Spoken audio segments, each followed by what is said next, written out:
CPM এর বিজেপির দখলে ছিল, সেক্ষেত্রে সামনে লোকসভা কতটা রিকভারি করতে পারবে?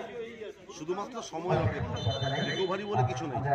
এলাকার সর্বস্তরের মানুষ মমতা বন্দ্যোপাধ্যায়ের সাথে আছে। 2021-এ একটি বিপর্যয় ঘটেছিল, তার কারণ গণতান্ত্রিক অধিকারকে ছিনিয়ে নিয়ে ভারতীয় জনতা পার্টি নির্বাচনে পদার্পণ করেছে। বর্তমান মানুষ ঐক্যবদ্ধভাবে প্রতিরোধ করেছে, পঞ্চায়েত নির্বাচনে তার ফল পাওয়া গেছে, আর সময়ের অপেক্ষা লোকসভা নির্বাচন এই ভগবানপুর 2 নম্বর ব্লক উপযুক্ত জবাব দেবে।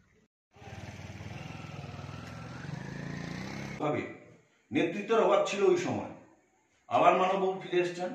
যারা অ্যাকচুয়ালি শুভেন্দুবাবু তো হেডমাস্টার, আমরা তার ছাত্র, মানববাবুরাও ছাত্র, মানববাবুদের নিচেও আমরাও ছাত্র।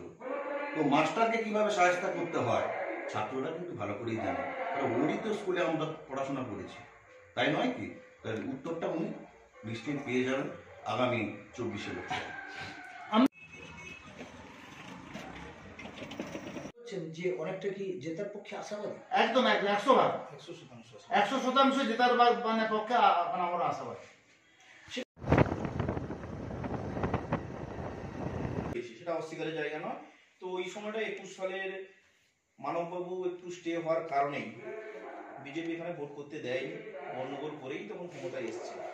কিন্তু মানববাবু পুনরায় ব্যাক করাতে এই জায়গায় বিজেপির দাঁত ফোড়ানোর কোনো জায়গা নেই। জায়গা আমাদের সুন্দর রিকভারি হয়েছে। ভগবানপুর 2 নম্বর ব্লক লোকসভাতে ভালো একটা রেজাল্ট।